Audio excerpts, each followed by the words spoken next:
after getting his doctorate, he worked at Kaiser with the Department of Adolescent Psychiatry. Bishop Sarabian ordained him a priest in his wisdom, really, right? All of the mental health services of the diocese. You know, Maya Angelou once said, people don't remember what you say, people don't remember what you do, they remember the way you make them feel. And the thing about Abuna James is he makes you feel loved all the time. No matter who you are, no matter what situation you're in, he's able to provide you with this incredible amount of love. And so I'm really, really excited to have him come talk to us about intimacy. So thank you, Abuna, welcome.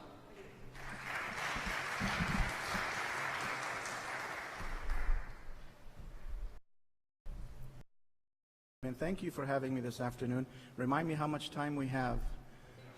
1 hour. That includes the workshop at the end? Okay, so I have to talk fast. Okay, so we're going to talk about intimacy today. I know that we start out in a marriage probably with very strong intimacy on all levels. I'm not just talking about physical intimacy, but it's something that actually motivates us to get married, and that is to have a partner in which we are close to.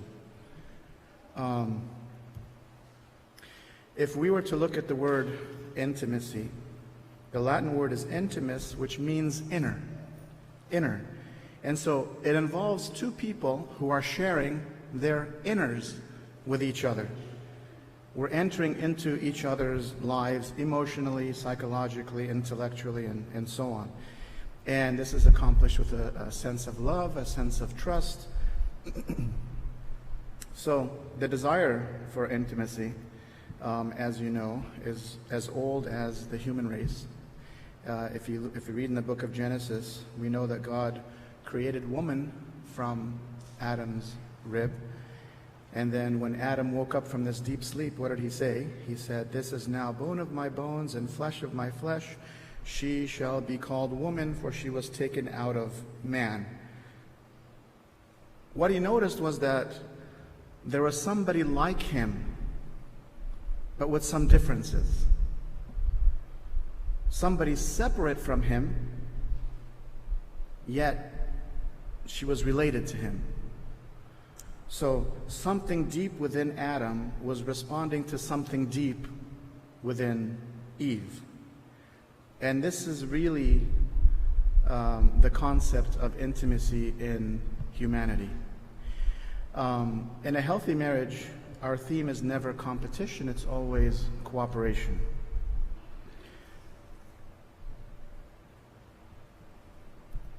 In a healthy marriage also, we have to come to understand that this desire for intimacy is something that's innate.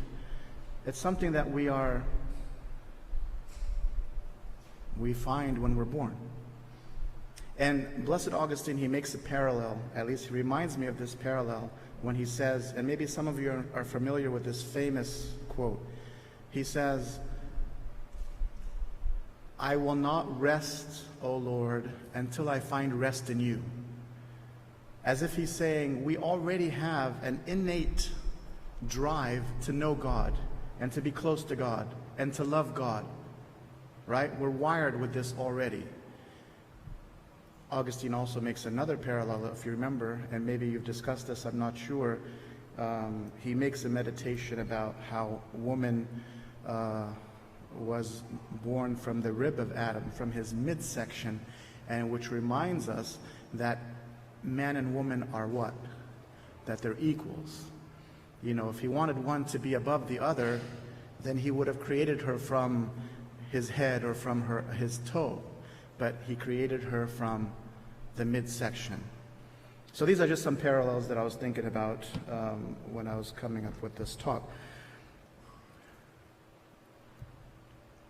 So we look at the relationship between man and woman in the Bible. In the beginnings, it says, "The man and his wife were both naked, and they felt no shame." They were naked, and they felt no shame. And really, that's a graphic picture of what intimacy should look like on that level, right? Two people who are equal, bone deep emotional, spiritual, psychological relatedness, without fear, without shame, without feelings of guilt. A few pages later, if you continue to read in the Bible, that same man and woman have sown fig leaves, and they've made after they disobeyed God. Fear set in, shame set in, guilt set in, and now they were afraid of their nakedness, right? And so what happened? Adam blamed Eve, Eve blamed the serpent, and then you know the blame game. Anyways, they were cast out of paradise. That's the way it starts out with us, where we have this healthy sense of intimacy, and then later on, after a few years, maybe for some relationships it's after a few months, we become marred. Things change. The intimacy wanes, it decreases. And that intimacy is replaced by feelings of isolation. And some people have described it as walls between the spouses. And our goal is to tear down those walls. This is our goal, is to tear down the walls. So how can we gain that intimacy? Well, the first thing that we need to do is to be able to recognize what my weaknesses are and to express it to my spouse and to ask for forgiveness.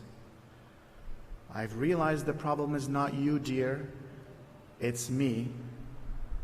And I've said some things that I shouldn't have, or I've acted in this way, and your apology, the wall on her end also begins to be torn down. And then you immediately gain this intimacy back. You gain the intimacy back. But intimacy is not something that's going to stay with us forever if we don't work on it. Right? Intimacy is fluid. It's not something that's static. And what's going to have to happen for us to nurture the intimacy is communication. Open, honest, ongoing communication. What does communication mean? It means that someone is revealing something and the other is doing what? Attending to, listening, not busy on social media or playing games. Speaking, listening, and understanding. That's so essential. That's healthy communication.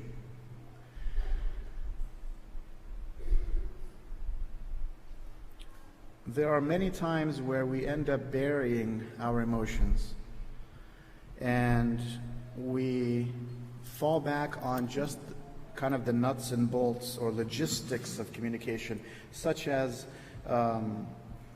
who's going to pick up the children, what time is the meeting, are we going to church this Sunday, whatever, are we going out to eat, or are you going to cook tonight, or these kinds of things are not intimate communication.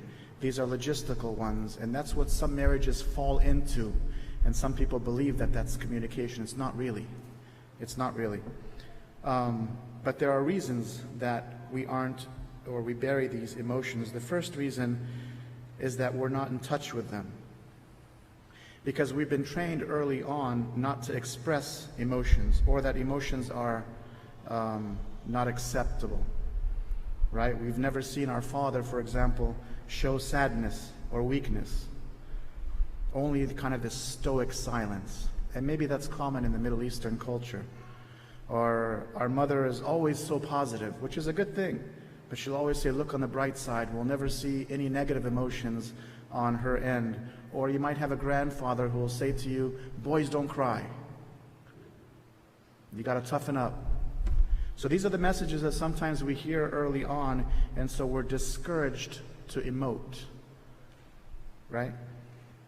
There are other people, of course, who have deep emotional pain from childhood and that really have affected their adult reality, and they've kind of buried, or I should say, suppressed those emotions because they were very painful, whether it was because of a separation or divorce or physical or sexual abuse or grief because of loss of a loved one. There are emotions that are associated with them, but we tend to suppress. And so we numb ourselves so that we don't feel, because it just doesn't feel good. And nobody wants to feel not good. And so we push away those kinds of emotions. So that's one of the reasons, is that we are not in touch with those feelings. Another reason is that we fear our spouse's reaction to those emotions. So we don't want to discuss them because we don't know what kind of reaction we're going to get. It might be something that's rejecting or condemning or judging from our spouse. And so we become fearful and we don't want to open up. That's a second reason. A third reason is because we haven't done it before in the past. You know, some people might say, well, we have a good marriage and we've really never talked about feelings, so why should we start now? Right? It's like we're not accustomed to talking to feelings, and you know what? Why create waves? We're moving. The ship is moving. And the last reason is that sometimes we fear that we are overburdening our spouse by expressing especially negative emotions, and so we choose not to. The positive ones are easy. Everybody loves to rejoice with one another. But the negative ones, that's where it gets a little tricky.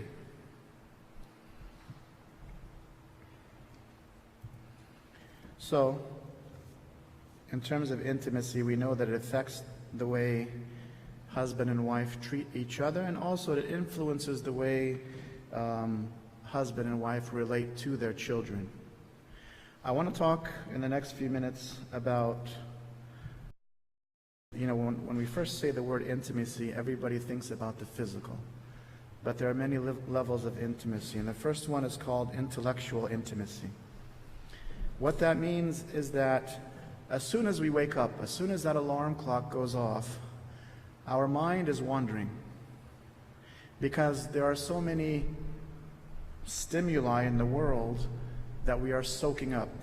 And so we have many thoughts that come to us based on this stimulation. Sights, sounds, smells, whatever they are, and each of them are attached to some meaning. Everything is meaningful in some way.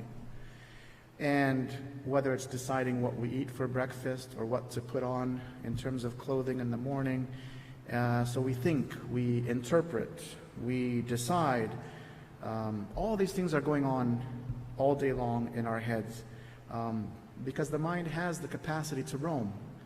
The mind has the capacity to travel intercontinentally in milliseconds, right?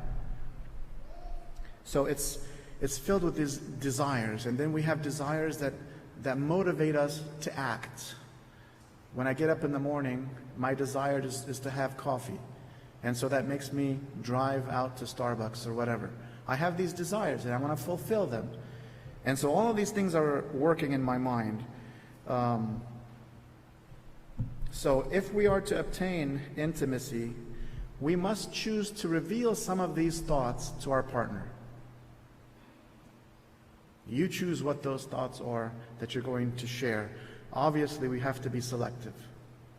There are some thoughts that maybe are pioneered by the devil, or some thoughts that might lead to a destruction of a marriage, in which case I hope that we are getting some counsel for.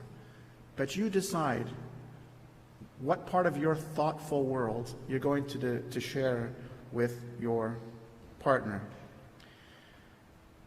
And when we talk about intellectual intimacy, we're not talking about discussing highly technical subjects. You don't have to be an intellectual. The laws of thermodynamics, I don't even know what that is, right? Quantum physics, what does that even mean? Organic chemistry, whatever, aerospace engineering concepts, all of these, that's not what we're talking about. We're talking about revealing your world to your spouse. Your world, what's gone on up here throughout the day, right? That's intellectual intimacy. The second form of intimacy is emotional. And obviously that means discussing our feelings. So a friend of mine has a child who's sick. So I'm probably feeling sad for them. Or I hear a fire truck racing down the street. I probably feel disturbed. Or I get a traffic ticket. I don't have to tell you how you feel. It just ruins your day. Whatever. My loved one touches my hand. I feel comforted. I see someone smile, right? I feel encouraged when I see that. And so all of these feelings are attached to things that happen around us all day long. So what do we do with those feelings? Do we discuss them or do we bury them? I'm feeling a lot of frustration right now. How does my spouse respond? If my spouse says, I can see you really are frustrated, let's talk about it, that's a great response. If my spouse says to me, you have no reason to be frustrated, you have everything in the world, then chances of my exposing my feelings to my spouse again are slim. So these statements of self-revelation are important that they are rewarded.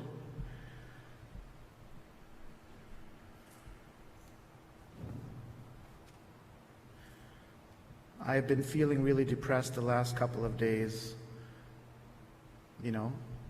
Validate. But to say you have no reason to be depressed, the sun is shining, it just shows that you're not understanding what your spouse is experiencing. But to say, I'm sorry that you feel that way, let's discuss it, tell me about it, let's try to bring you back to a good place. That gives the spouse a sense of security, sense of trust. Now, the discussing of feelings, like I told you earlier, it's very easy to discuss the positive ones, right? I'm so excited. I got an email from a friend of mine that I hadn't seen in many years. And then the spouse says, oh, that sounds really exciting. Tell me about it. What did she have to say? And are you guys going to get together? Are you going to have a reunion? That's a great way to share the excitement between spouses. In the same way, though, we express negative emotions, right? I'm afraid we might not have enough finances for the kids' future, for their school. And maybe the other spouse might say, yeah, I can see you're really worried about that. Let's sit down and look at our budget, and maybe it'll make you feel better. So there are validating responses, and then there are not so validating ones that can lead to clamming up more. So there are these highs and lows in expressing emotional intimacy. Something called social intimacy. There are times when we spend time together around certain events in life, right? And these events involve other people, experiences together. And there are also other times where we socialize apart from each other throughout the day. But what do we do with that information? Does it become just private? It shouldn't be. We're living transparent lives. So even if you live your life apart from each other the whole day, which chances are you're doing, because many of us work, it's important to come together in the evening or whenever that time is right for you and to share those experiences with one another. Build that social intimacy, even if you weren't together for the day. So, my supervisor might, tell me that I'm getting him a promotion, he gives me an encouraging word, or my boss might, drop a bomb and tell me that I'm going to be let go. Whatever experiences I have during the day, it's good to share them when you come home with your spouse.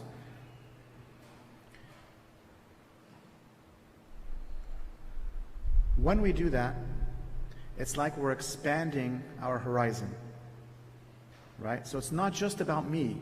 It's not just about what occurs in my life, but I have a partner, remember, bone of my bones.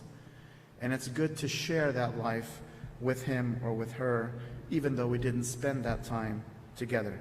But we are still kind of having a sense of a social unit. We become a social unit. So the telling of events often involves discussion, and it overlaps actually with intellectual and emotional intimacy, right? When you're sharing these experiences, you can't help but have thoughts and feelings that are associated with these social events. Of course, social intimacy also includes doing things together, whether it's going to an athletic event or going bowling or going hiking or going to the movies, whatever it is, playing Scrabble or taking the dog for a walk or doing something together as a social unit. It's always a great way to nurture the relationship. Even if you're cooking together or playing cards or going shopping together, there's so much that can be done as a social unit. Because that's what really life is. They're always doing or saying or experiencing, but to be doing it together as a couple really brings intimacy to increase.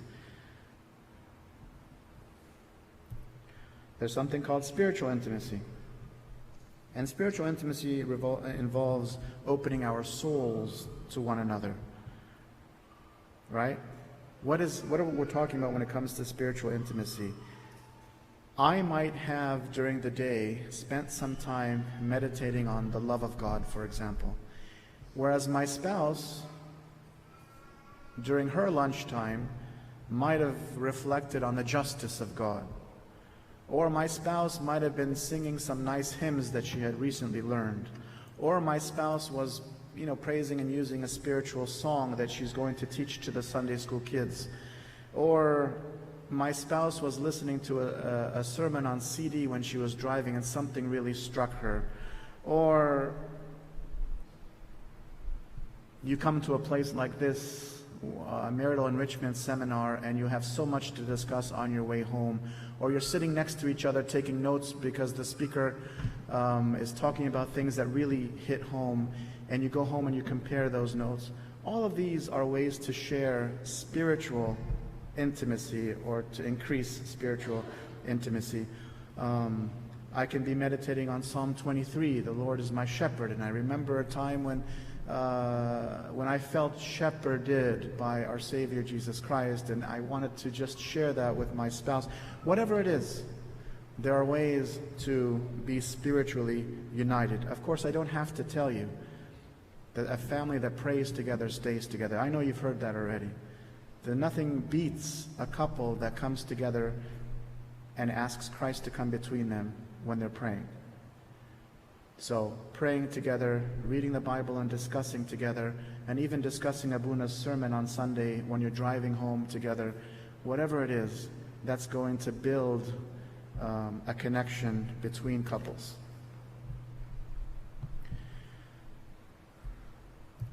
Physical intimacy. And we make that the last one because I think too many of us focus on the physical aspect of intimacy, when really it's not the most important to keep a marriage together. It's not the most important. There's one author who writes, I'll read it to you. He says, there are 4 great joys in life. I don't know if anyone's read this.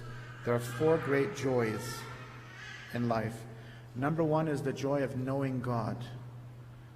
Number 2 is the joy of learning. Number 3 is what you thought would be number 1. And number 4 is the joy of eating fresh corn. I don't understand number 4. And I've given this talk before, and I've tried to understand it. Maybe one of you can come up afterwards and let me know where that one comes from. The joy of eating fresh corn. But whether we're ranking it number 1 or number 3, sexual intimacy is important.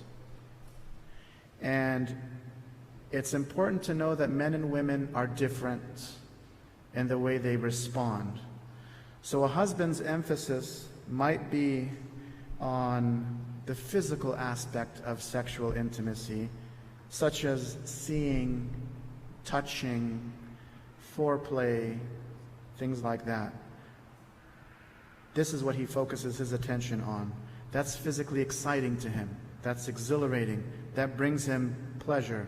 Whereas the wife might want just to feel cared for, to feel loved, feel appreciated, to feel like she's being treated tenderly. That brings her great joy, much more than the physical even. So we operate so differently. I'm sure you've read the book Men Are From Mars and Women Are From Venus, right? We're wired differently. So her pleasure is derived far more from emotional closeness that she feels to her husband in this sexual experience, right? So sexual intimacy requires understanding the spouse, where he or she is coming from, and understanding these differences. So the husband has to know and focus on his wife's emotional needs. And she must understand that the physical aspect for him is important. When you come to this kind of an understanding, then sexual fulfillment is increased. Otherwise, it just becomes mechanical, it becomes rote, it becomes robotic even.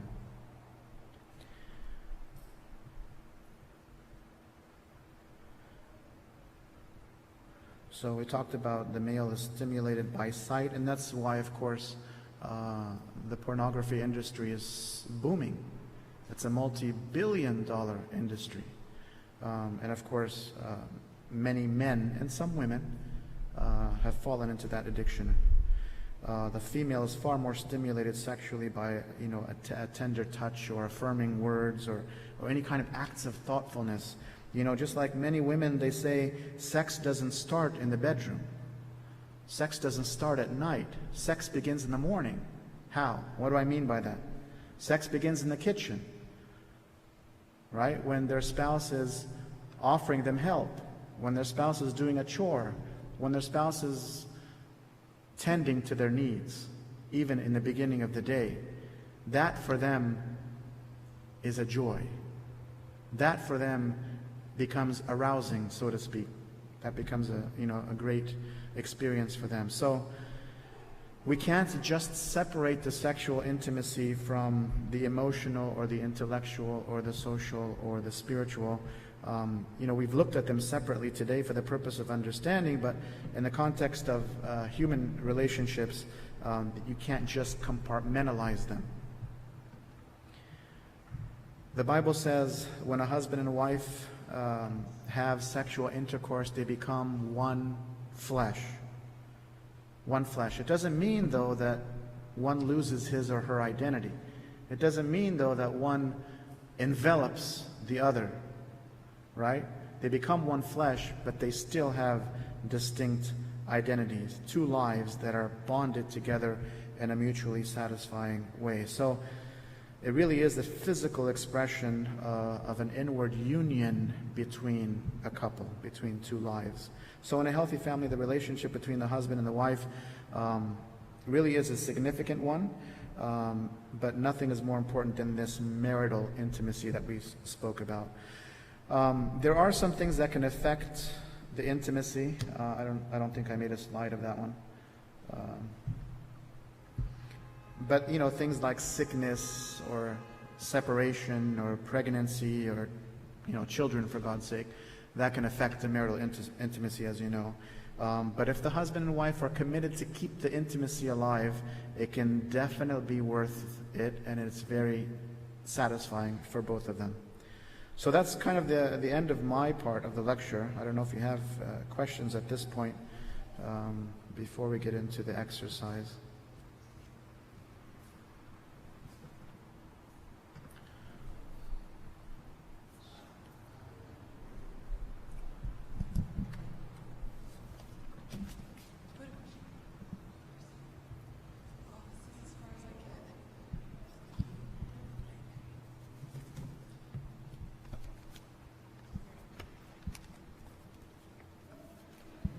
So I guess this can be a little risque, but I think it's important because a lot of people are thinking it.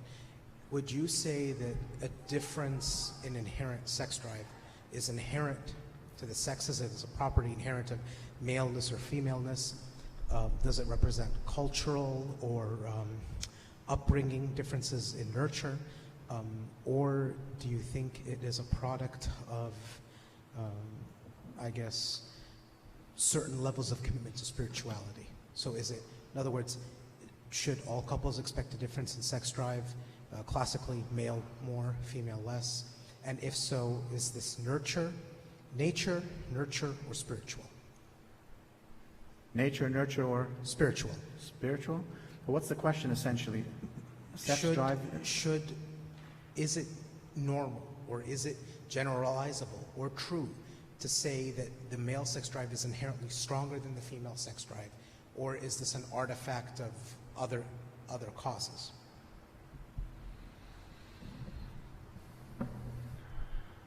Why do you have to ask such hard questions? I was in your Sunday school. You don't remember me? Thank you, Rami.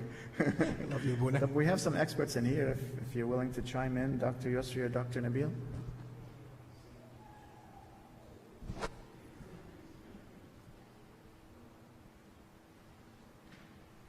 In your studies, in your research? As far as I get here.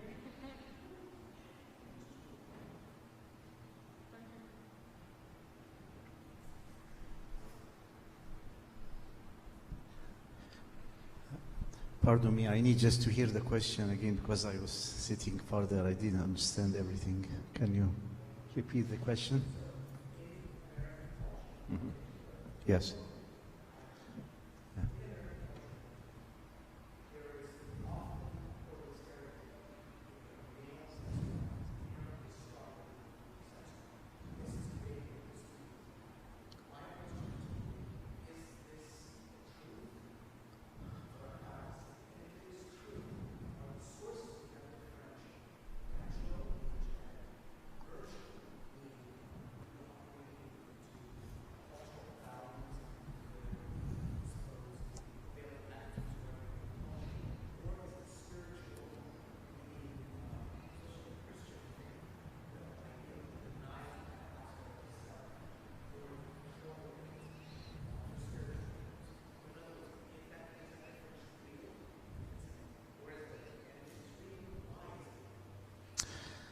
Okay. I think it's a myth, and I believe Abuna answered that question in the context of his presentation. Actually, God created us equal from the beginning in everything. Just the expression of love may take different channels, and that's how some people may understand that male sexuality is generally stronger than female sexuality. But you can't say that. It's just the way is different. And marriage is about integrating two different individuals, male and female. And if we are not different, there is no room for integration. Actually, this is the blessing of the Holy Spirit that unites me and my spouse, becoming one flesh, and make that potential inside me called love work according to God's plan and design in myself. Yes, yes, it's harmony. Thank you.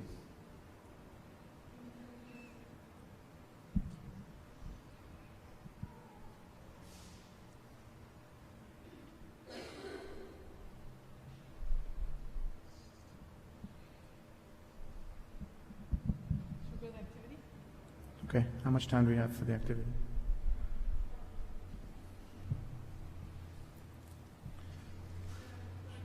Minutes, okay. Do they have the activity directions in front of them, or? Okay. So just, I want you to practice the levels of intimacy with your partner, except for the physical one. But there are ways that you can still do it and it's appropriate, right?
Thank you guys so much for taking the time and practicing. We really, really appreciate that. Okay, so the next thing on our schedule is the games and activity. And I'd like to introduce kind of the godfather of the marriage and the marriage seminars, Dr. Nabil. He's here with us, and he's really kind of the heart and soul of the committee and organizing this day. So he's going to lead us in the game. It has a name, and I don't know it. Dr. Nabil, come on up.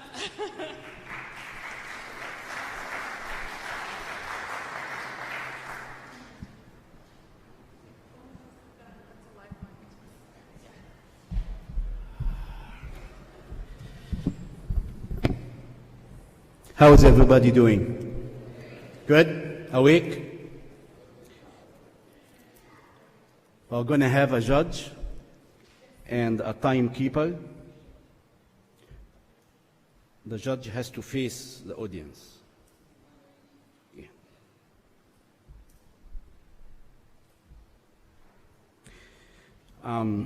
Just on your behalf, I want to thank Abuna Cyril and the committee who put the day together. I am a member of the committee. The committee has been working very hard for about 7 to 8 months to get a day that organized. I just want to let you know that it takes lots of effort to put the speakers together, to communicate with each speaker, to get the material to be printed in advance, for your children to be taken care of, so there is no headache here. The activities are divided according to the child's age. So on your behalf, I want to give them a round of applause because this is an excellent job.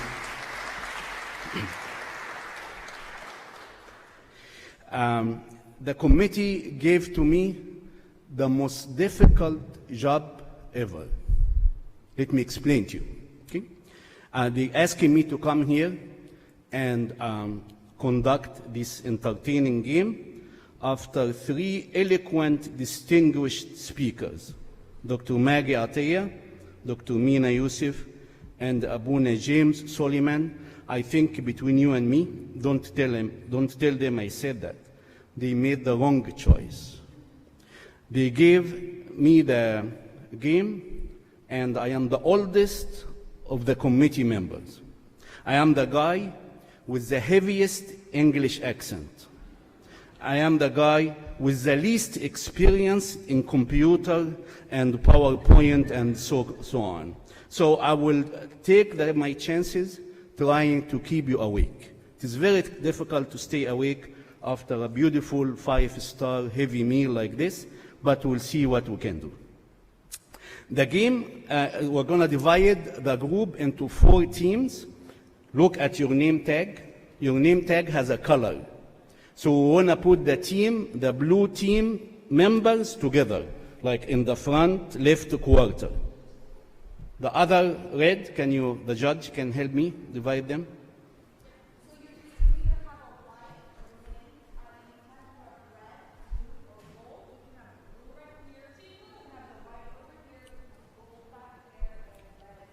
We need a separation distance, some rows between the teams.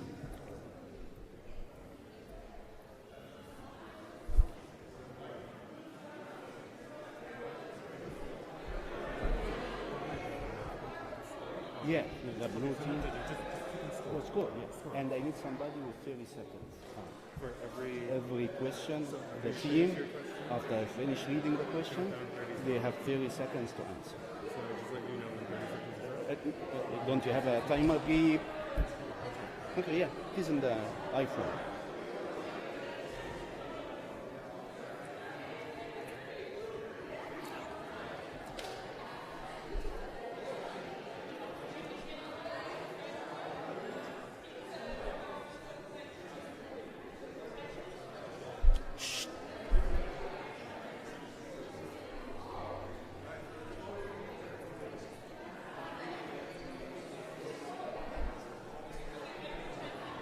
You have the time, keep 30 seconds after I read the question. Yeah. ممكن تقعدي عشان ما تتعبيش نفسك. Yeah.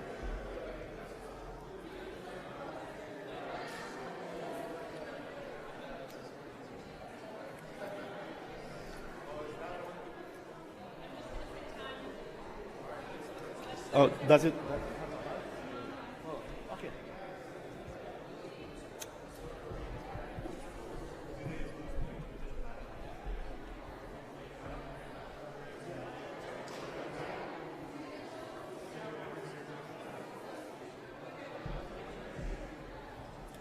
Also, we heard this morning many talks about positive reinforcement. It is coming, words of appreciation and positive encouragement. There was a couple, and the guy was sitting with the wife eating breakfast, and then the wife looked at him smiling and said, "Honey, you exemplify the letters of the alphabet."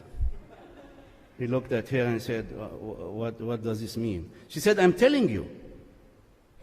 He was amazed, didn't understand. So she told him, "You are adorable, beautiful, cute, dependable, elegant, fantastic, gorgeous, and helpful." The guy couldn't believe himself. He said, "Wow, what a day, what a month, actually, what a year I'm going to have." He said, "Honey, are you drunk?" She said, "No, I mean it." He said, "Why did you stop at H? Where is I, J, K?" She said, "I am just kidding." Okay.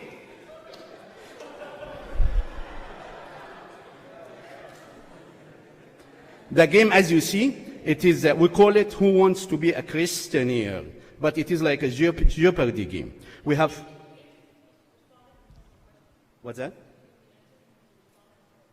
Does the answer need to be in the form of a question? No. To simplify it, yeah. We have Old Testament, New Testament, Bible personality, complete the verse, and not so smart answers. Okay? The last group, the smarter you are, the more point you lose. I know all of you have IQ, high IQ, so this is the group you are going to struggling with. We'll see that in a minute. For each group, we need a leader. The leader is the only one allowed to give the answer. The group will have 30 seconds timed by the timekeeper, and convey your discussion softly or your answer to the leader. The leader is the only one who is allowed to answer. If somebody else beside the leader talks, we are going to subtract 50 points. Identify your leader.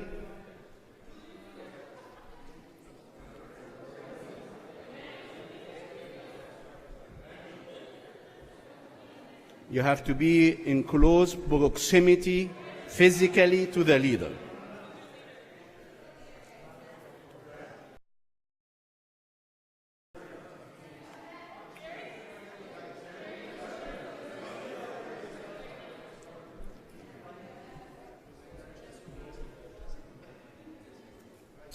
If one group fails to get the answer, that will move like this.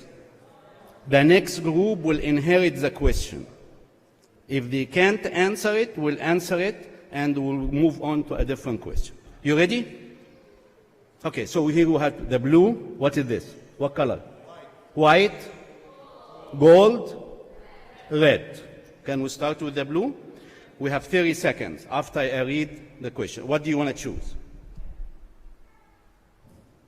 We have, after 400 points, we have 500 points. Bible personality for 300. Name 3 people that were chosen by God while they were still in their mother's womb. You have 30 seconds.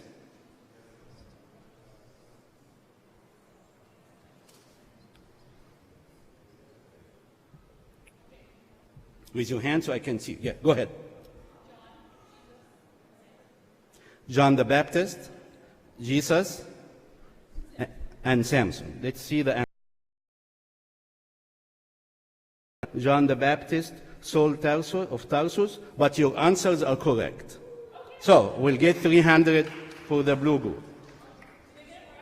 No, the prize at the end for the winning team. I just want to tell you, the winning team is going to have a prize. The prize is just high. I just want to leave it as such. Okay. Next team. Yes, sir. Who's the leader? Are you the leader? Old Testament for 300. Give the names of 3 barren wives. 30 seconds.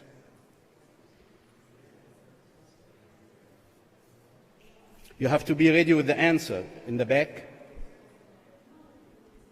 You might inherit the question.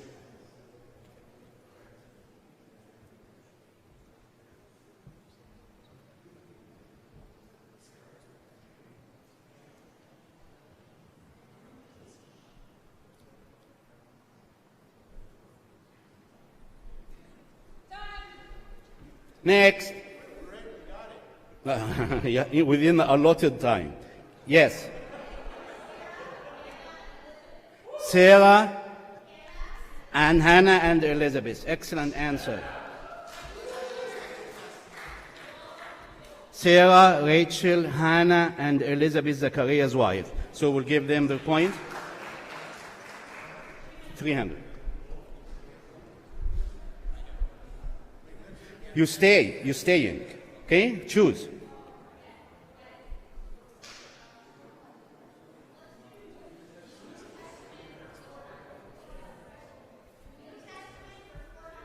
New Testament for 400.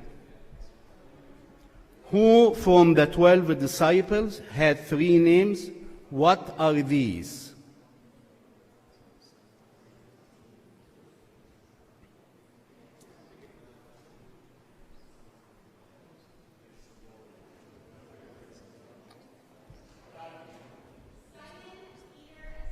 You have Simon Peter over there, so that's correct. Yes. Simon, Peter, and Cephas. Okay, next, here.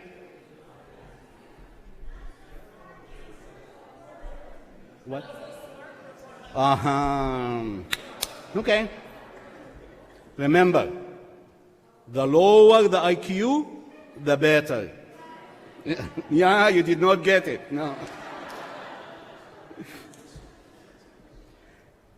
If a single available young woman wants to look for a committed man, where should she go? Shh. You will lose points. Control yourself. Hold yourself.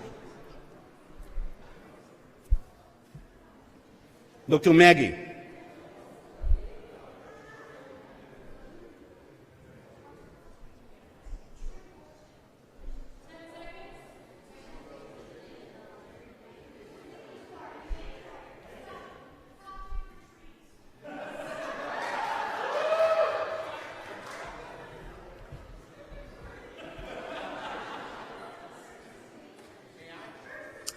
I know the problem with the group, you see? When you get most of the people, psychologists, social workers, MEDs, psychiatrists, engineering, teacher, lawyers, you have to have a high IQ, so you are going to fail this test. Next.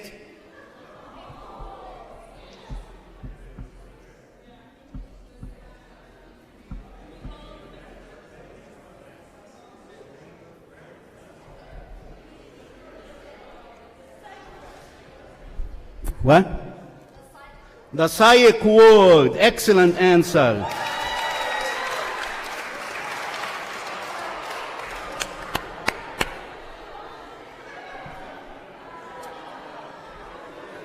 I know. Sorry.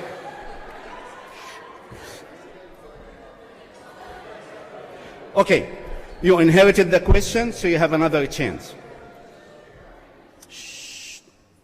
I told you, don't go on the left side. Is it the left side for you? Right side. Yeah. Listen to me. Okay. How do you go to down to this one? Huh? Continue. Continue. This?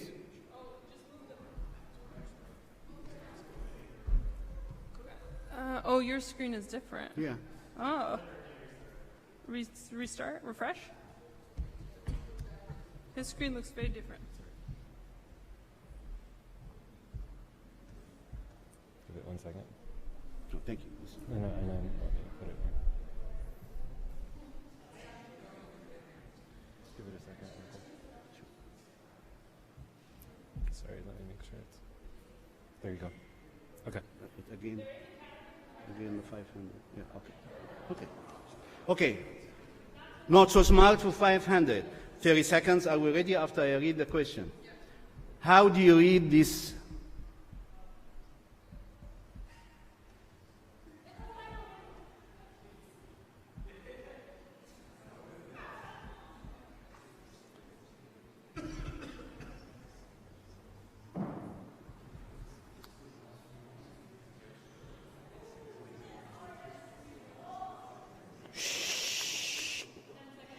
We'll subtract 1. Yes? Wrong. Next.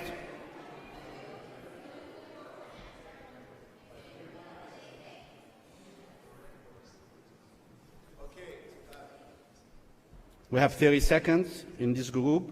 They might get it. This is difficult. I told you, don't to challenge yourself. 3 blind mice. Excellent. They have no eyes. Yeah, I know. I'm sorry. I'm sorry. You inherited the question. You have a chance. Mike, focus with me. Old Testament for 500. Okay. Quietness, please. We mix, fun, laughter, with learning the Bible in an interactive atmosphere. Give the names of the 3 prophetesses.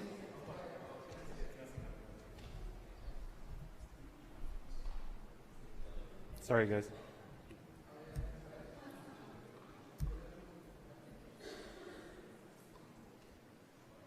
Come on. Give it a second. It's easier if we use the one back there, but.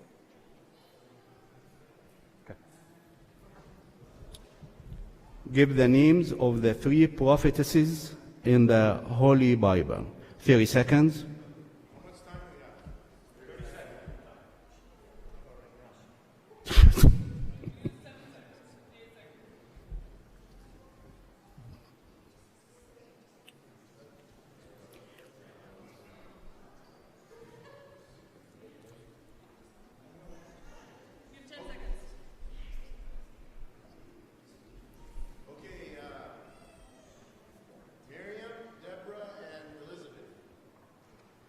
Miriam, Deborah, and Elizabeth.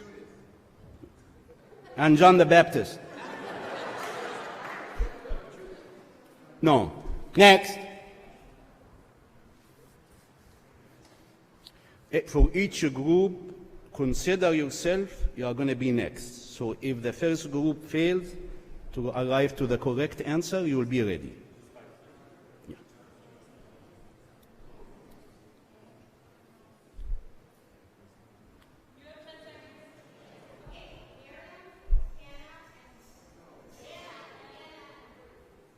Miriam, Anna, Ruth. Okay, let's see the correct answer. Miriam, the sister of Moses, Deborah, Huldah, and Anna. So you failed, they failed. Right? He failed. Okay. So, who? We'll do it twice. We'll do it twice, yeah. Because sometimes you keep going like that endlessly. So you failed. Next, Dr. Maggie's group.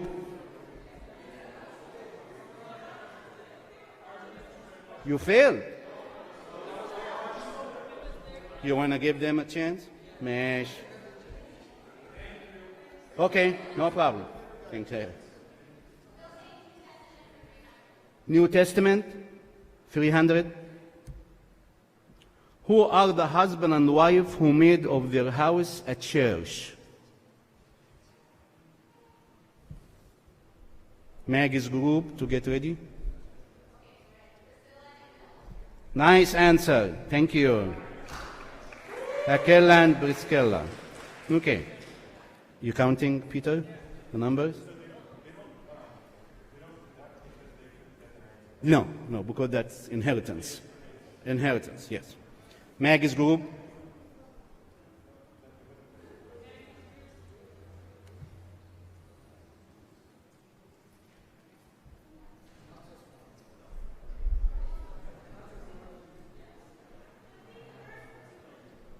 What?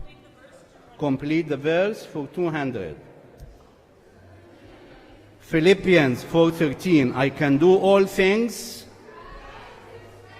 Wow, I'm impressed.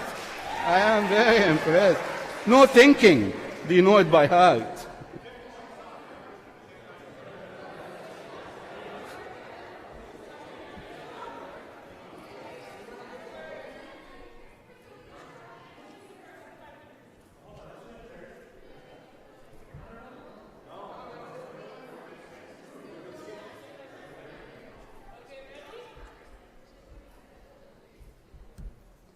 I can't reach the 500 for some reason.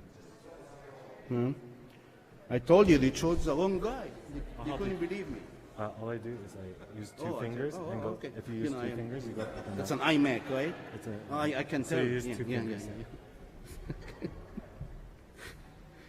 What did we say? 500. Where? Here? Here?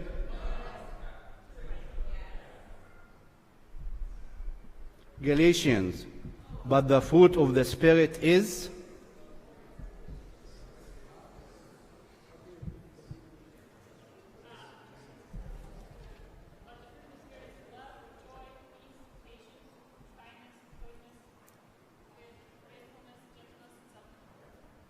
How many did you have?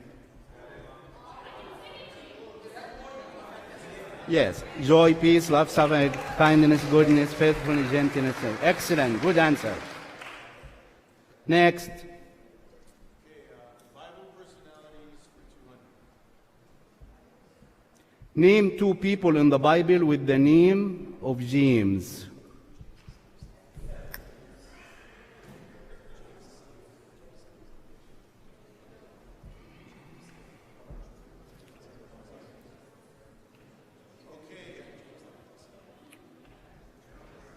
By the way, sometimes we will leave the original curriculum and we'll go to an AP question. Are you answering? Yeah, you will see them. James, the son of Zebedee, and James the apostle.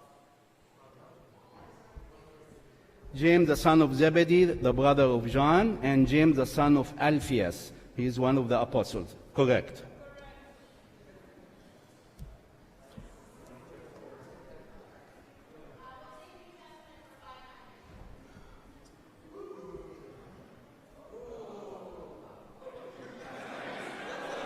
I told you.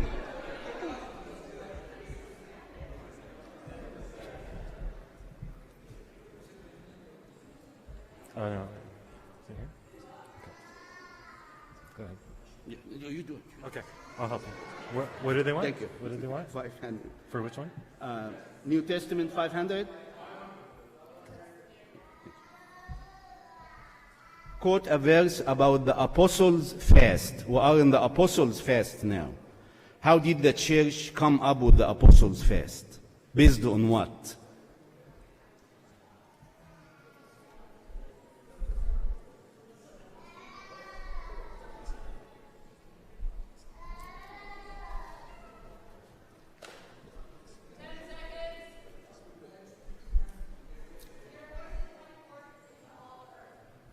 What's that?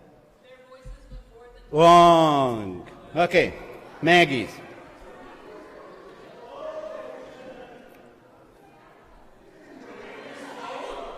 You don't have to say the verse in verbatim.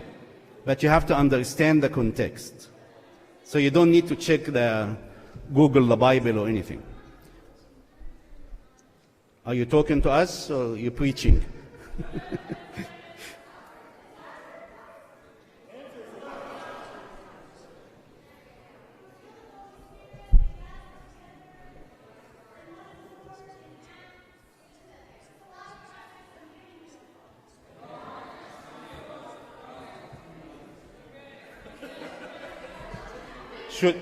Judge, should we move it to here or we stop?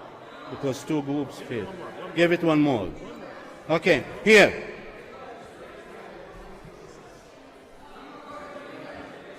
Who is the speaker? Okay, so is he belonging to you? He's a member of the group. He belongs to somebody. No, he's Muslim. He's a Muslim guy. Just came in. Yes.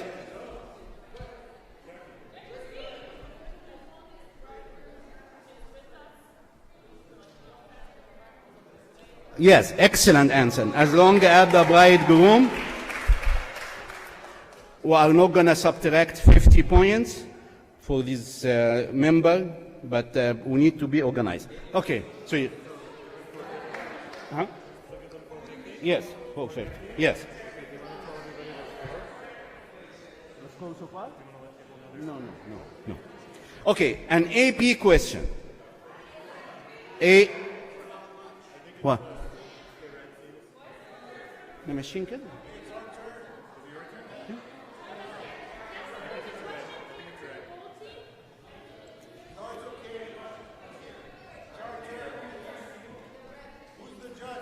They had their chance, couldn't get it. They inherited it, couldn't get it. They inherited it, they answered, so we'll continue.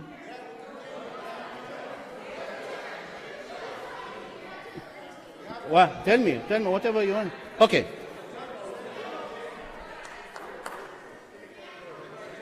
We can't go back. Okay, Michael.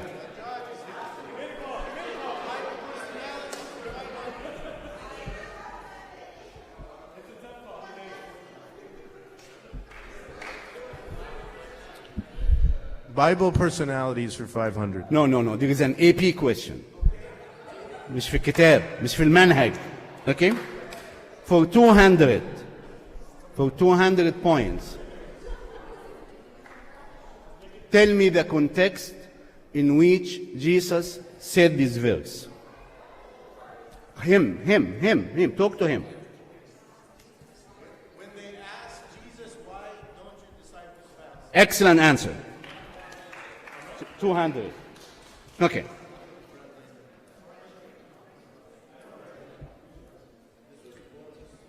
Okay.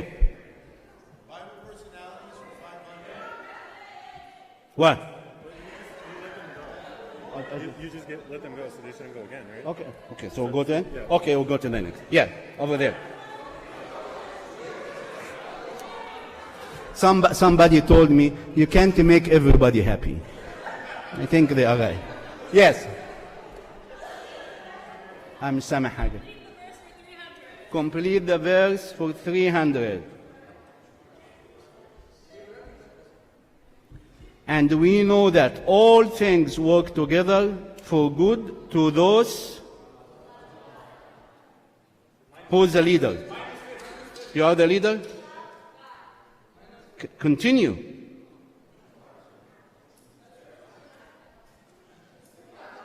Okay.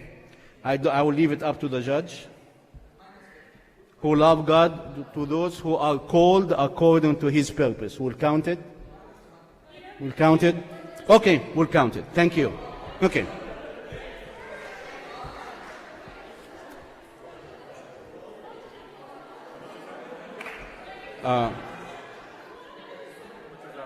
Complete the verse. 300. Maggie.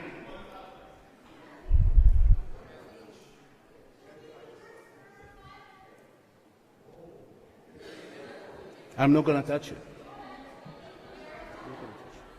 Sorry, I know it's hard. Where is it completed? Complete the verse. We already did it. We already did that one. 4? 400. That I can handle. Okay. Do not be conformed to this world, but excellent answer. Excellent answer. Be transformed by the renewing of your mind. Next, here.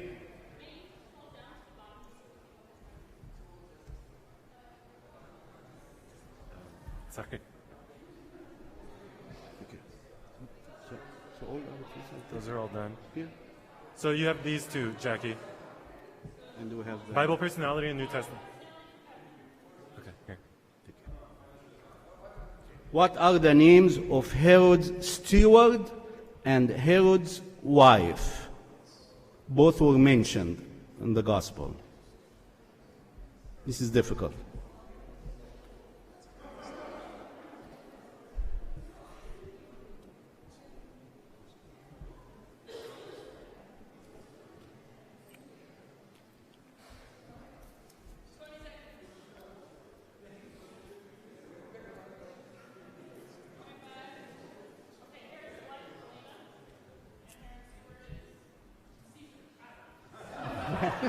It will work. It will work.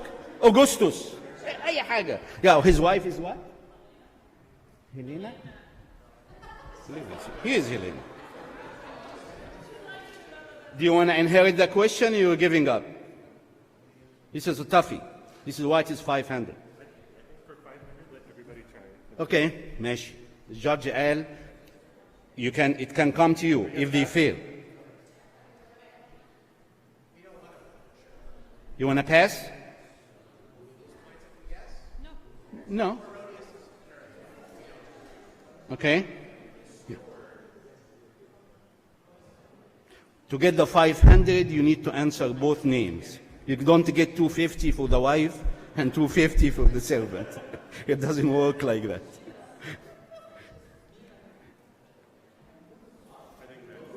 Next, Helena. Yeah, next.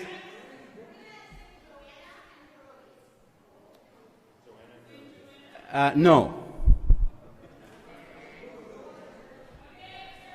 Chusa. لا خلاص. Chusa was Herod's steward and Joanna was his wife. It is a name that was mentioned in the gospel, not very well known. The one that was mentioned in the gospel. طيب. نرجع تاني.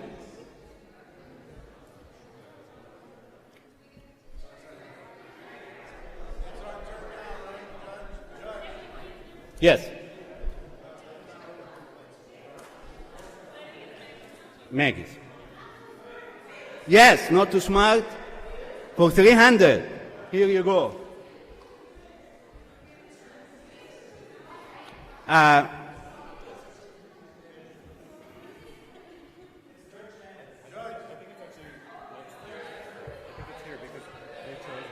Okay, whatever you say. Here? Okay. What do you want to choose? The judge said to come here. We're coming to you.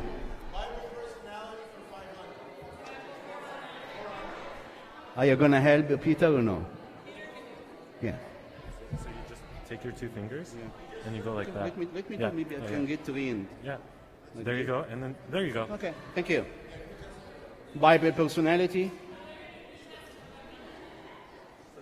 This one? Okay. Yes?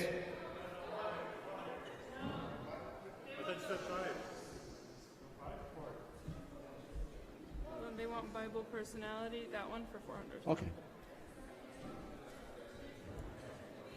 Who is the son of Simon the Cyrene?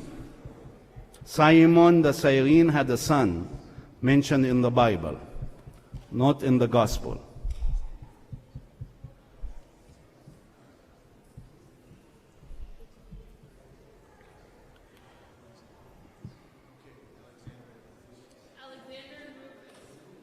Alexander Rufus, most popularly known as Rufus. Yes, correct answer. Yes. Rufus, it was mentioned actually in Mark 15:11. Good answer. 400. Michael.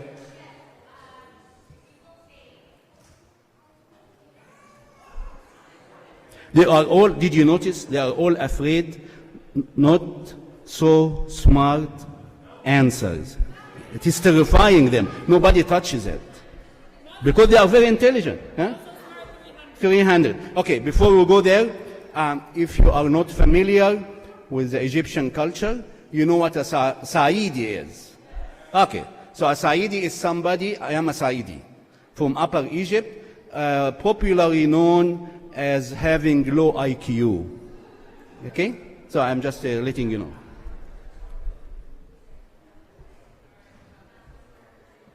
Why did 18 Saidis go to a movie together?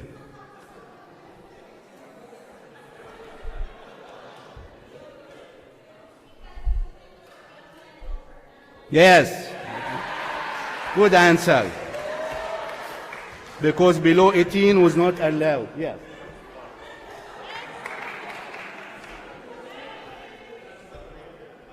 $300. Maggie.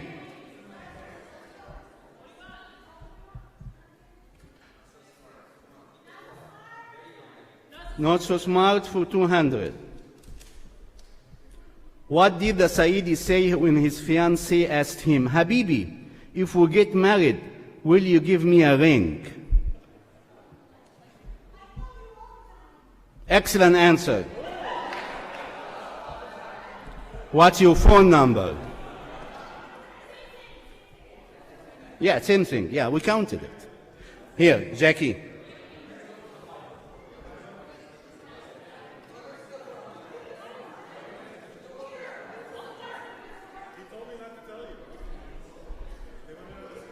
Old Testament for 400 here. Whose life was extended 15 years?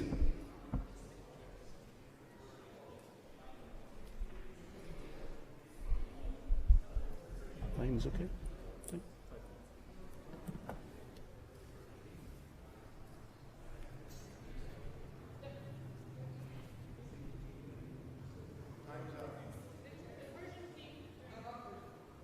The name. Okay. Huh? Zakiya? You have an accent, man. Hezekiah. Hezekiah. Thank you. The Jewish king.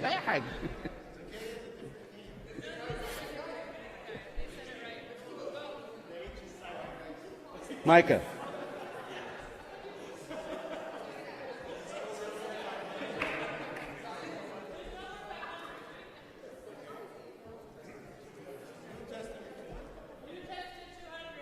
New Testament 200. Name 3 places in which the Lord appeared to his disciples after his resurrection.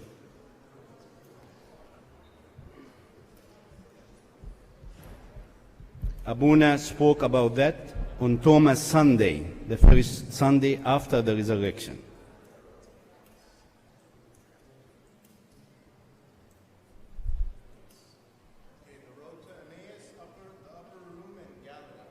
Upper room, Galilee, and what? The road? Oh, to Emmaus. I see. Okay. The Lord appeared to his disciples in the upper room twice, in Galilee, at the Sea of Tiberias, in Bethany, on the Mount of Olives, when he ascended. The road to Emmaus, yes and no. Why? Yes, he appeared, but they were not disciples. You know, the 2 men were not disciples, so we'll count it because they tried hard.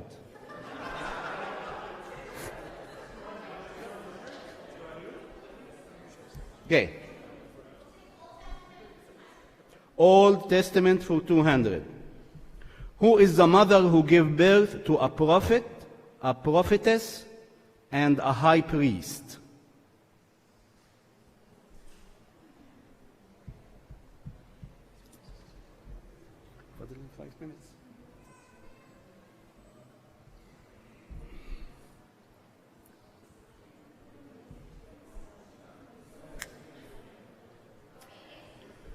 Go ahead.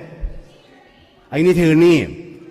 Yeah, don't tell me them. I need the mother's name. Maggie, get ready.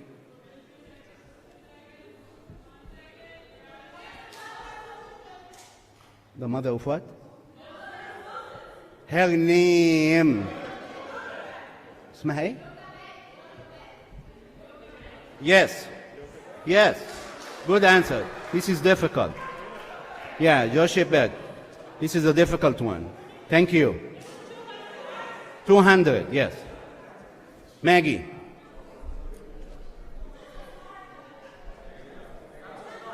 Not so smart for 100. Okay. What is the number one reason for divorce?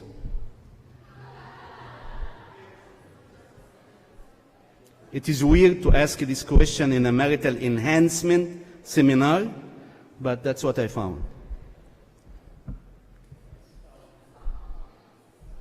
The lower the IQ, the better successful in getting the answer.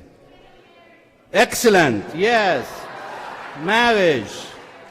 Marriage is the number one reason for divorce. Yes.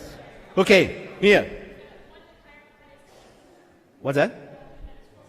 كله فاضي فاضي فاضي كله اتباع خلاص كله empty. There's nothing left below. There's one. Oh, New Testament. Oh, Bible. Are you sure? You want to take the 500? Quote a verse about the apostle. ما خدناها. We took it. It didn't go away, بس خدناها. Yeah.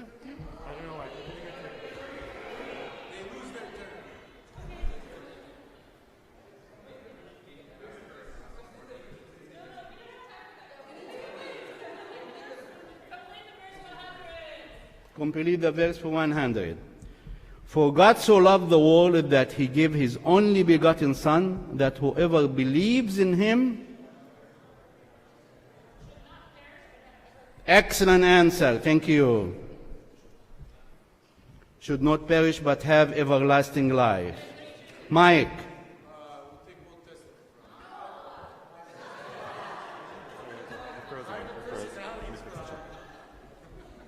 You can just, there's, while I fix it, Old Testament, New Testament, Bible personality for 100. Follow 100.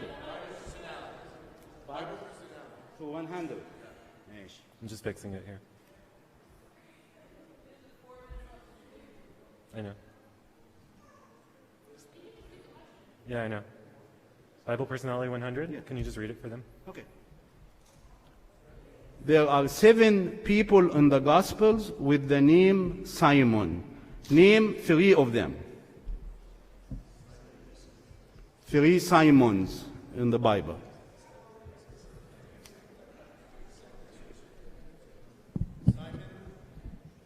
Simon the Apostle, Simon of Cyrene, and Simon the Sorcerer. Excellent. But خلي بالك. Okay? ماشي. Simon Peter, the disciple. Simon, Jesus' brother. Simon the elder. Simon of Cyrene. Simon the leper. Simon the Pharisee. Simon the father of Judas Iscariot. So we'll give him 100. Peter? ماشي. Okay. 2 options for 100. New Testament, Old Testament for 100. New Testament for 100. Give the name of the man whom St. Paul raised from the dead.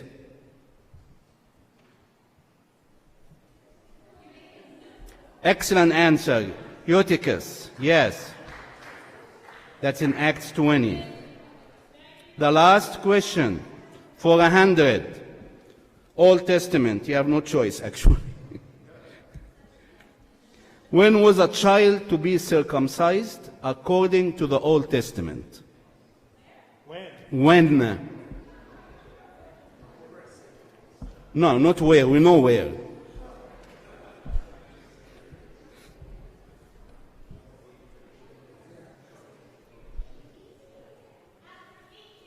Excellent answer.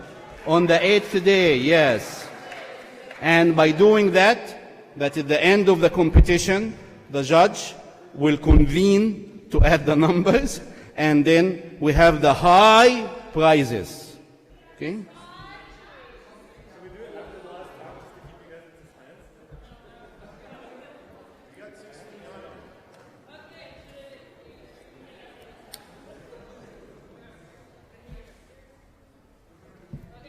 Thank you.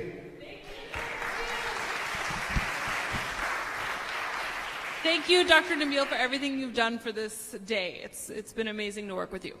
Okay, so you don't get another break, sorry, but if you could get back into your normal seats, maybe next to your spouses, and no break, don't leave this room, I promise. We will pass the prizes out after the last talk.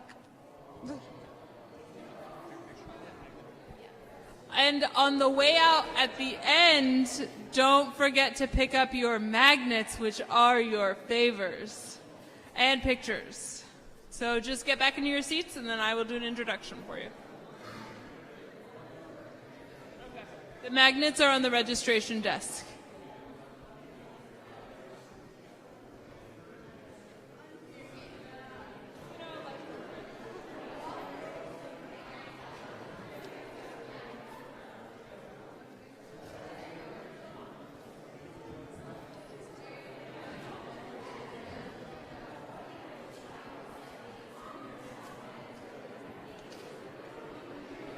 Okay, ladies and gentlemen, the quicker you sit down, the quicker we can get through, and you guys can go home.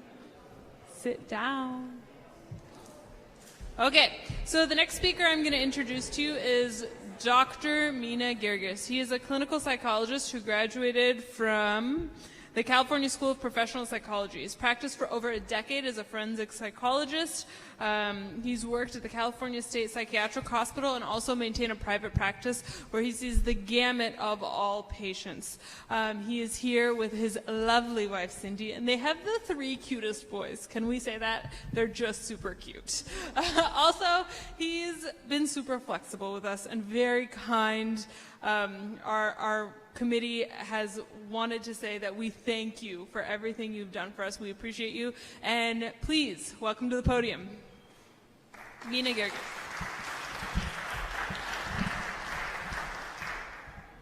Thank you, guys. Let me see here.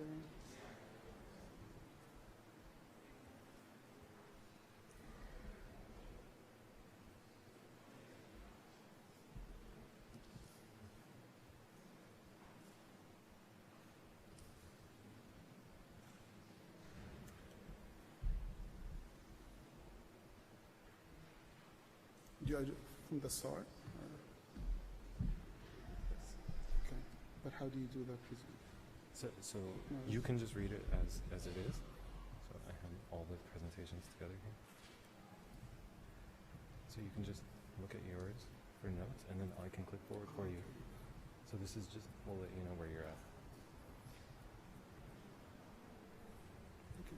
Yeah, I know that it's complicated because of all that. So if you want to hold on to it, you can, or you can just let me. So yeah, you can just hit, like if you hit down, like look, we'll go forward. Okay. So down will advance, and up will take you back. Okay. Sure, I'll give you a clue. Yeah.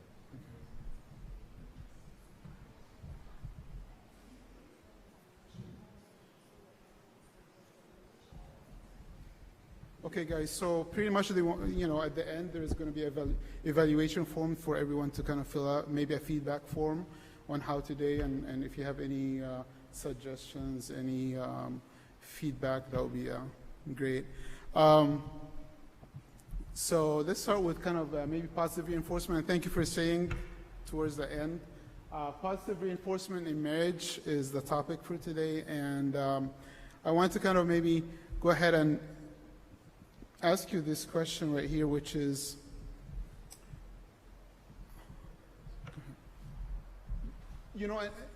what have you found to be the most effective way to get your spouse to do what you asked them to do?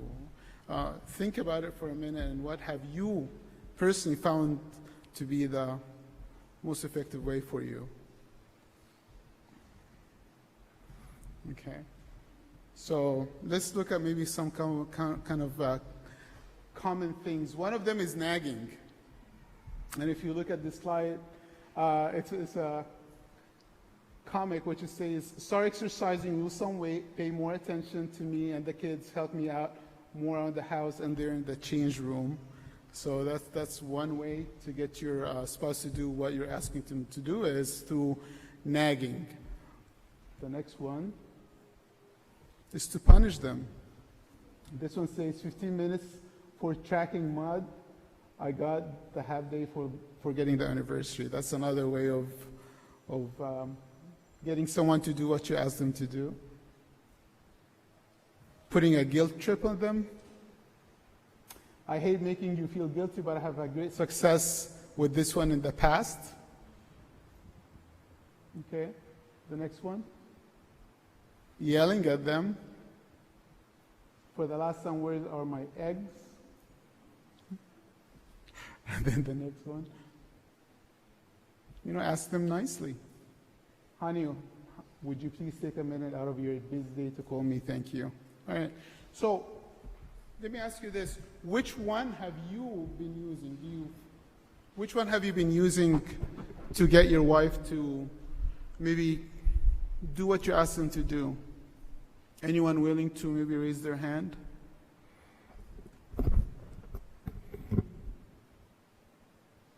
Cindy?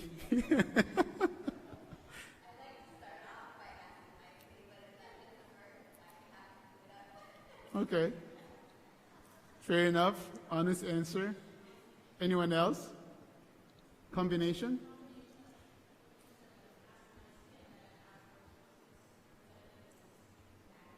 Right. Good. Yeah, that's true. Anyone else who uses something completely different from this? Yeah. He does it himself?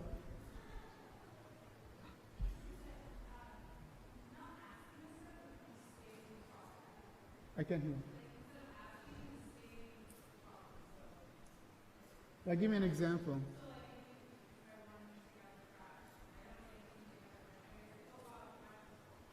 Oh, okay. So you kind of give him figure it out for himself. What about if he says, I'm clueless what you're asking for? All right. And that's actually pretty, I'm getting the responses that what I put, which is, it's most likely a combination of all of these, right? And the reason we kind of use them is because they actually work.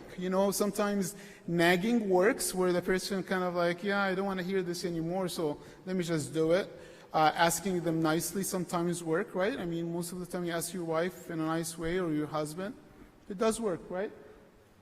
So let's look in some of these in more detail. Okay, so why does nagging work? Nagging is actually a form of reinforcement. And in reinforcement, what we're talking about today is, let me just get the slide here. To reinforce something is to strengthen the behavior so that would be continued to be performed. Okay? So you want someone to be reinforced, for example, if you go to work, right? You're asked to do a certain job, and at the end of that, if you're paid twice a month or monthly, you get a paycheck. And that paycheck is a reward, a reinforcement for you to continue to do what you have been doing, and increase that that sort of behavior. So reinforcement occurs when there is a consequence. Whenever the consequence of a behavior increases the likelihood that the behavior will be repeated. Okay?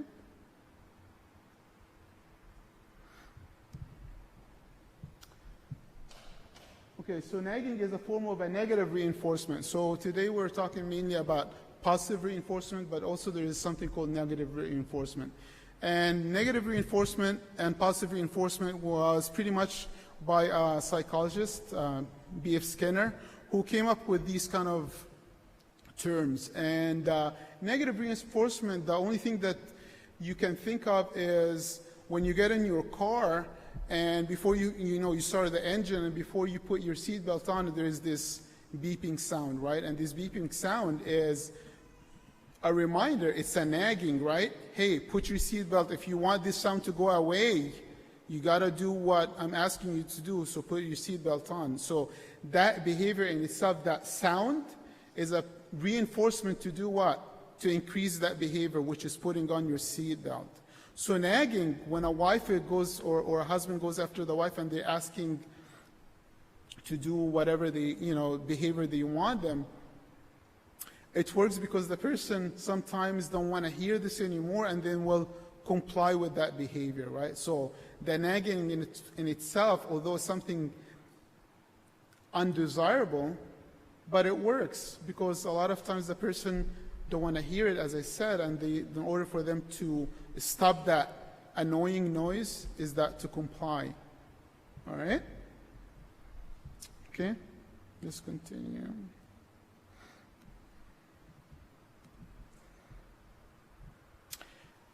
But, with nagging, there's definitely, although it gets the person to do what you're asking them to do, but there is definitely, it leads the person to take a negative, kind of a defensive position, because the person really doesn't, kind of like, they were kind of coerced to do that, they're forced to comply with what you're asking them to do, because the nagging in itself. So when to early death, there is a Danish study where they have found that the partner who is being nagged and having high demands on them, or by the 50 to 100% higher risk of early mortality than those who lived without the nagging part. So you might get your partner to comply, but you're actually shortening your partner's life, unless it's something that you actually want to happen. I would say this is not a very effective technique for a healthy, long life with your partner. Another thing is guilt-tripping your spouse, and here's some examples, like, if you love me, you will do this for me. And we see that a lot, kind of like saying, well, honey, if you love me, you do this for me. And, if you don't do this for me, that means you don't love me and stuff like that. And what are you doing to your spouse? You're making them feel guilty, right? So researchers in the University of Auckland and University of Hampshire found that the benefits of guilt-tripping partners come with a serious drawback, which is the guilt-ridden partner experiences significant decline in relationship satisfaction due to manipulation and coercion. So the person feels that, yes, I'm going to do what you're asking me to do, but in reality, I might not want to do it, right? And I'm not satisfied with this kind of communication style or this kind of relationship. So you might get your partner to do what you're asking them to do, but just rest assured that you're actually making the relationship overall an unhealthy relationship because you're using this coercion, this technique, which is kind of like manipulation. Okay? Any questions?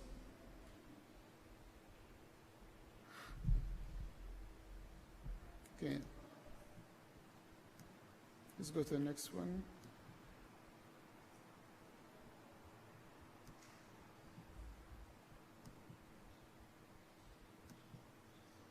Okay. So if you notice that, you're really not getting anywhere with your partner, and you keep doing the same thing over and over and over, and it's not working, that's pretty much what we kind of refer to as insanity, right? You're trying to do the same thing over and over, but you're not getting, you keep getting the same result, and you're not really kind of learning from it.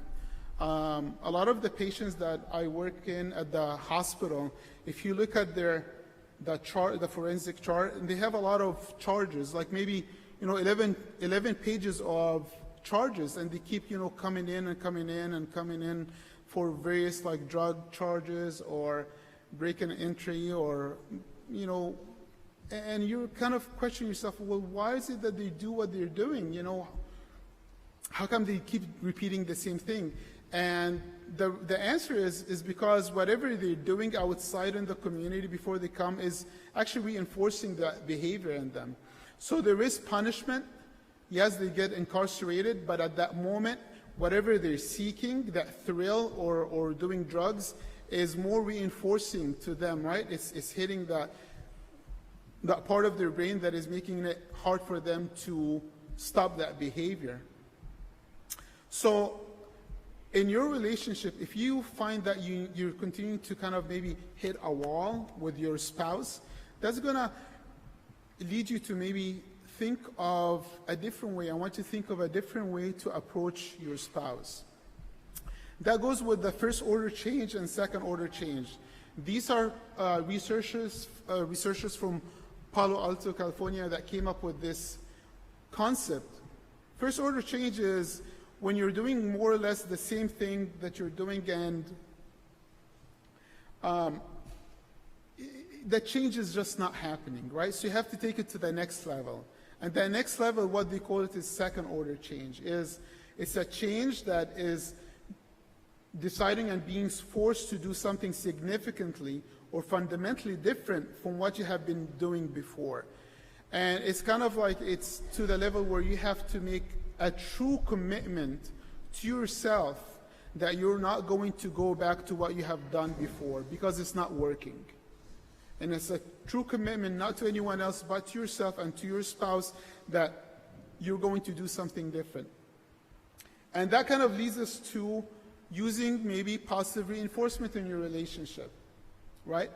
Reinforcing something that you want in this relationship.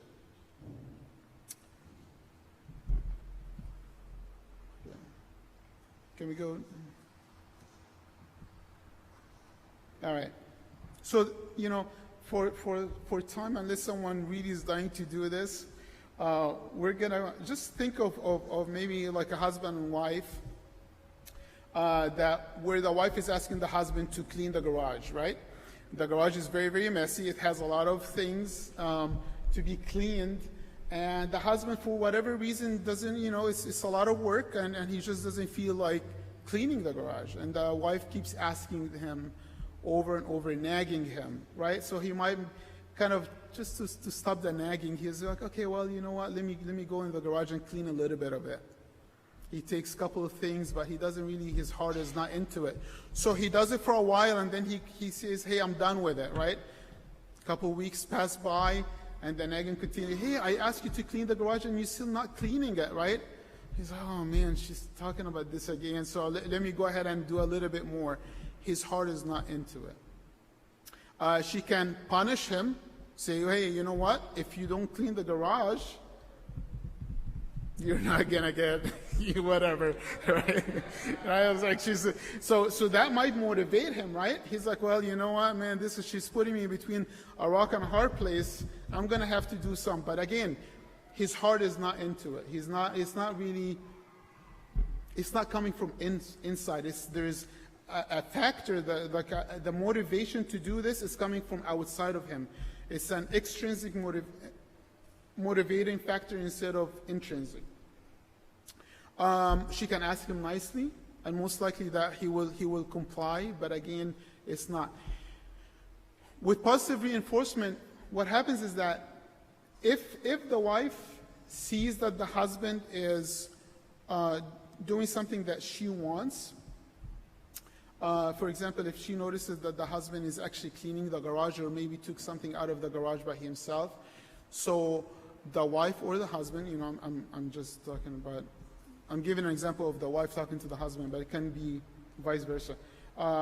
Say something nicely like, hey, thank you so much for cleaning this from the garage. It will be a surprise for him because he's not expecting that, or she's not expecting that. Maybe give him a kiss, give him a hug. Just express your feelings to him. That in itself is a reinforcement, right? So that's kind of like, hey, I did something here and I'm getting rewarded for it. So that means if I'm getting rewarded for it, I want to get rewarded again. Let me do it a second time. So positive reinforcement is the rewarding of a desired behavior through the use of reinforcers. Okay? as it says right here, that what we talked about, a hug, a kiss, a thank you, all of these are reinforcers for your behavior, or for the behavior that you're doing, or your spouse's behavior.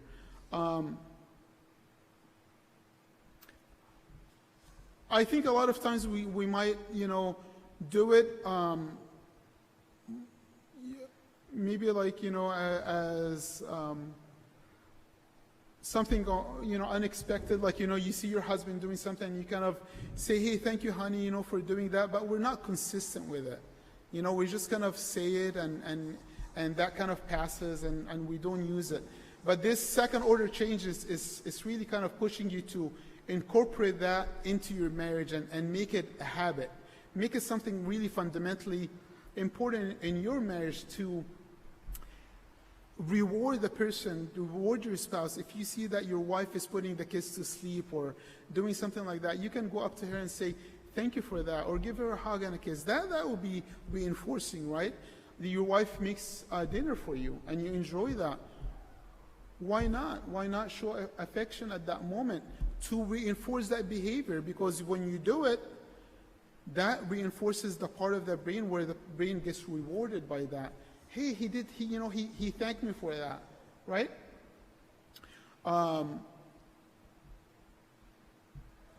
The trick is to remember to do that, in therapy, we can talk about this, and I talk about this with couples that come. But then what happens is that the person, because they're not sincere about it, or maybe they just kind of forget about it, they come and say, hey, we know the technique, but we haven't used it. So it becomes kind of like something that they have to figure out themselves how to remember that, how to remember to use this technique. What did I do?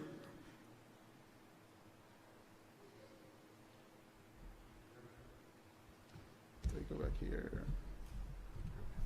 Just go back to the PowerPoint, but you're okay up there. Okay. Yeah, you're still okay.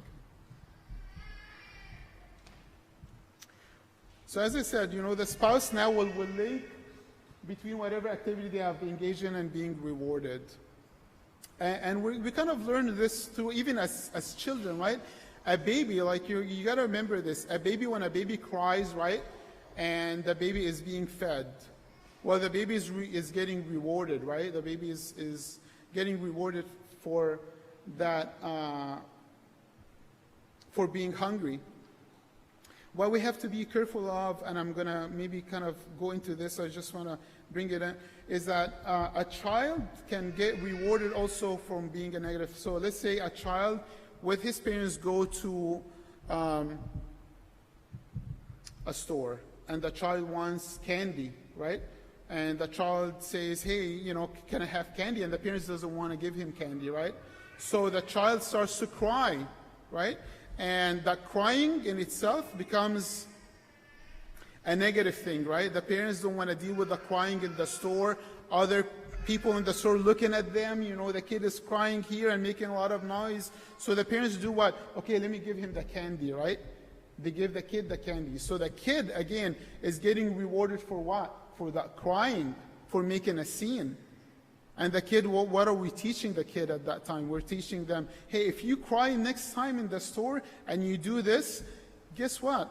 I'm going to most likely get a candy. So you're increasing that behavior in a child, increasing that behavior. So I'm just giving you an example of how this kind of, these reinforcers or knowing, a reward system gets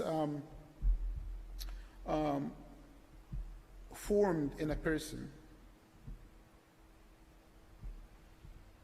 Okay. So positive reinforcement,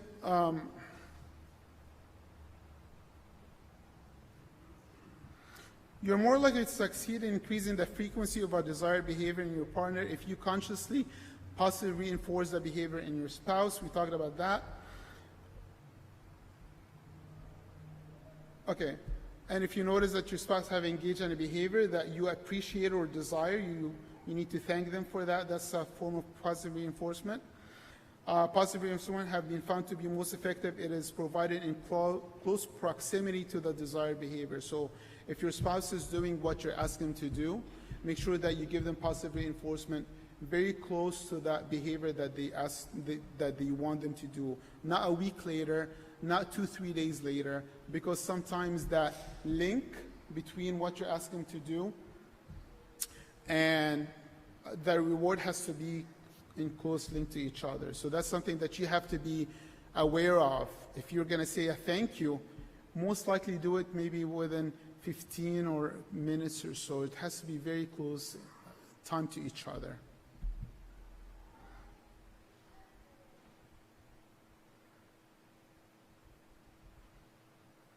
Okay.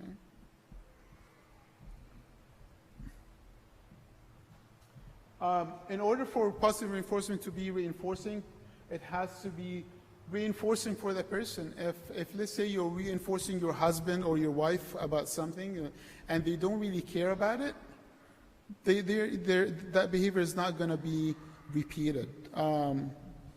Let's see here. If let's say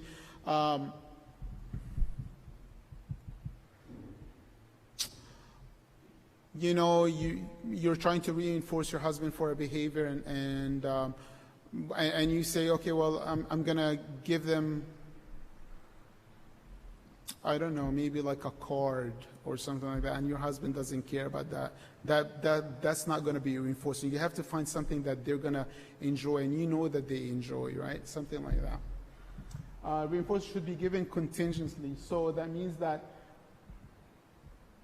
the reinforcement should be only given when the desired behavior occurred. Should not be given when the behavior that you're looking for is not given. So if the person does this, you reinforce that. And if the person is not doing it, you do not give them that reinforcer. There has to be a link between what you're asking them to do and the reward that they're getting. We talked about this. Reinforcement should be given immediately upon the desired response.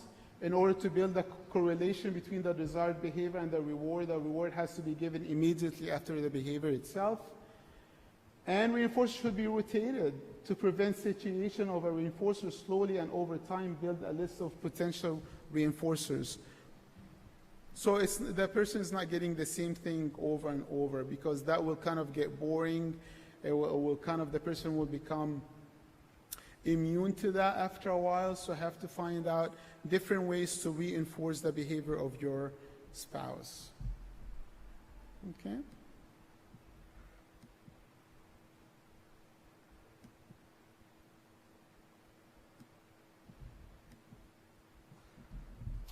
All right. Anything else? There was one part that maybe didn't come in this slide. It was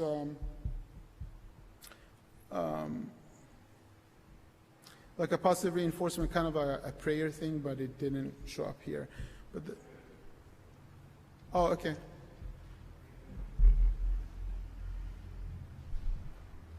All right, but well, before, any questions about anything that I said?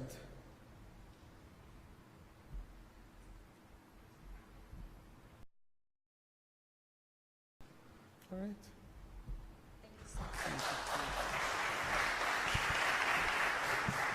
Thank you so much, Mina. That was a great talk. So thank you guys for sticking with us till the end. I know it was a long day, but we had a lot of great speakers and a lot of wonderful topics, so thank you.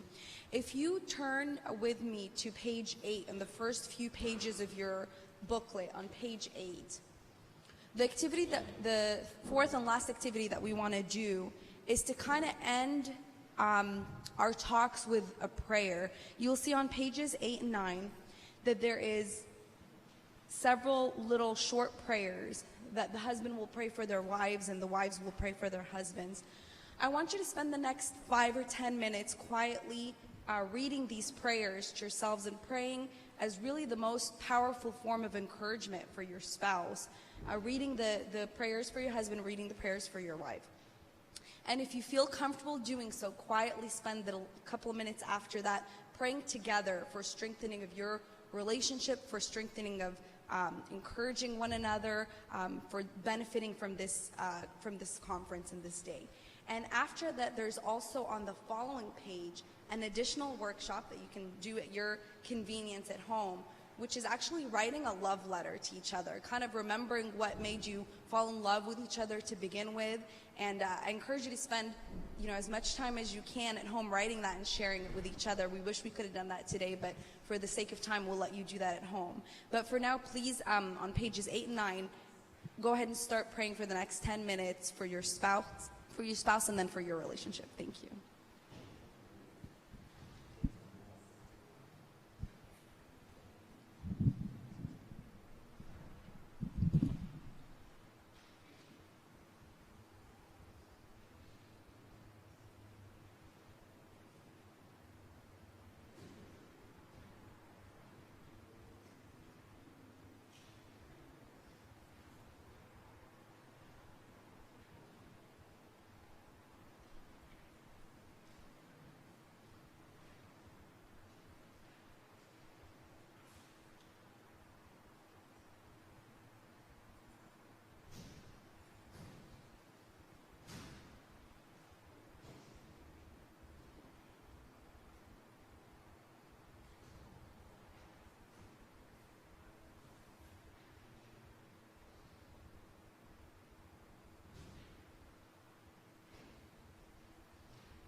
You guys all done with your prayers?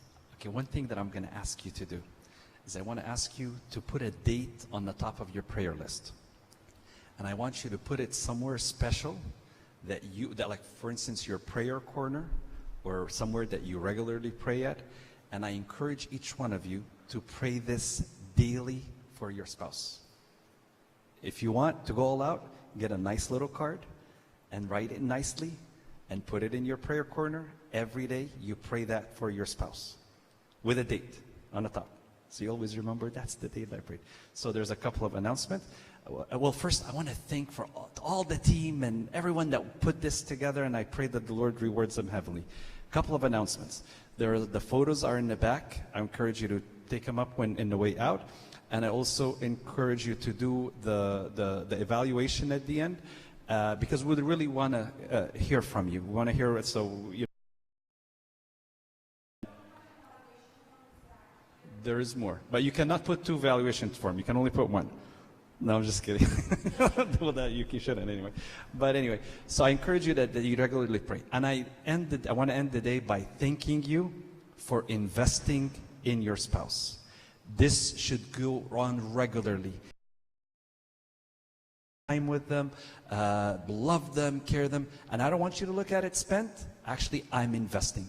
It's like a bank, and you're keeping investing, because it all comes in return and with a lot of dividends. Let's stand up to pray.